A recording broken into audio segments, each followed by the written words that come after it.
तो महाराष्ट्र के सियासी संकट के बीच ईडी की एंट्री हो चुकी है। बता दें, शिवसेना नेता संजय राउत को ईडी का समन भेजा गया है।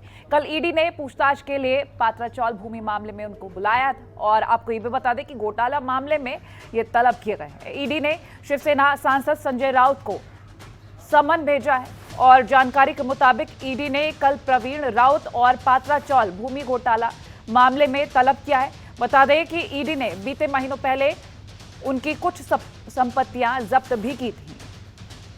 ये बड़ी खबर आपसे साझा कर रहे हैं। महाराष्ट्र के सियासी संकट के बीच ईडी की ये एंट्री और शिवसेना नेता संजय राउत को ईडी का समन। फिलहाल कल ईडी ने पूछताछ के लिए बुलाया है। पात्राचौल भूमि घोटाला मामले में तलब किए गए।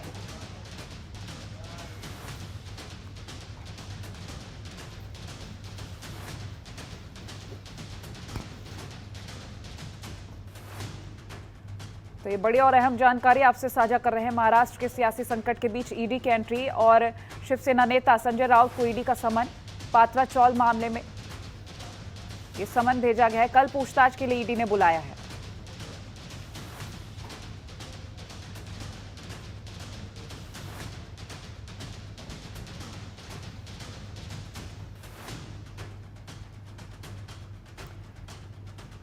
संवाददाता ममता चतुर्वेदी दिल्ली से हमारे साथ लाइव फोन लाइन पर जुड़ चुकी है। ममता, आपसे जानेंगे, लगातार महाराष्ट्र में सियासी संकट और इस बीच अब ईडी की एंट्री और विपक्ष भी हमलावर फिलहाल तो बीजेपी पर लगातार दिख ही रहा है। लेकिन अगर हम जानने की कोशिश करें इस मामले में, पात्राचौल भूमि घोटाला मामला बताया जा रहा है जिसमें संजय को समन भेजा गया। फिलहाल क्या अपडेट है? जी बिल्कुल, देखिए कल पूछताछ के लिए प्रवर्तन निदेशालय ने संजय राउत को बुलाया है। नोटिस जारी किया गया है कि कल वो प्रवर्तन निदेशालय के सामने प्रेजेंट हो।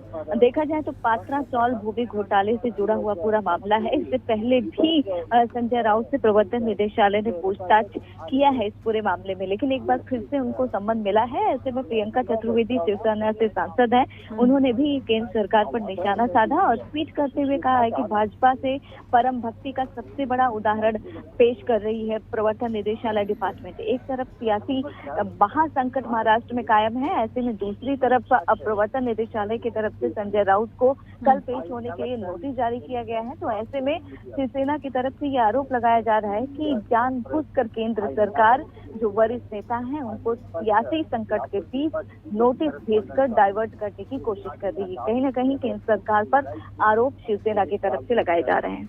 ठीक है, और अगर हम बात करें बीजेपी की तरफ से प्रतिक्रिया, क्योंकि लगातार अब ये कहा जा रहा है बीजेपी को लेकर कि जांच एजेंसियों का दुरुपयोग किया जा रहा है बीजेपी की तरफ से।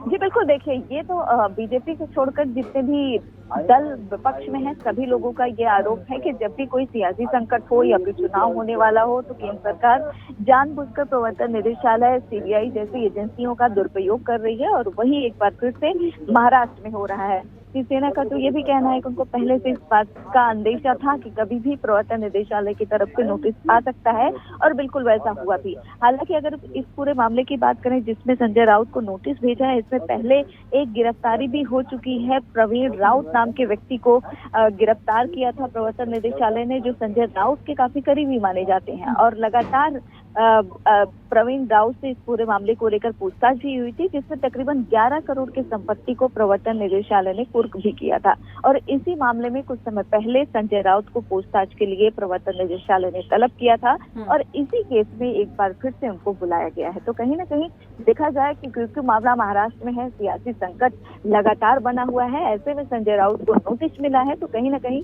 विपक्षी दल ये कह रहे हैं कि जानबूझकर राजनीतिक द्वेष की भावना से प्रवर्तन निदेशालय का इस्तेमाल केंद्र सरकार करती है। चलिए ममता, बहुत शुक्रिया ये तमाम जानकारी हम तक पहुंचाने के लिए। तो ईडी ने कल पूछताछ के लिए बुलाया है संजय राउत को। बता दें, मामला पात्राचौल भूमि घोटाले से जुड़ा हुआ है जिसमें वो तलब किए गए हैं। शिवसेना नेता संजय राउत की मुश्किलें बढ़ती नजर आ रही हैं। ईडी का समन।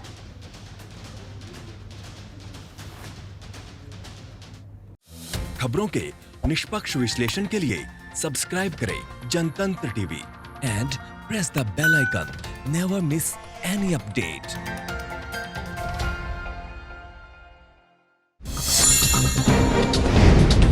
डाउनलोड कीजिए जनतंत्र टीवी ऐप को, जो कि अवेलेबल है गूगल प्ले और ऐप स्टोर पर। अधिक जानकारी के लिए अभी डाउनलोड करें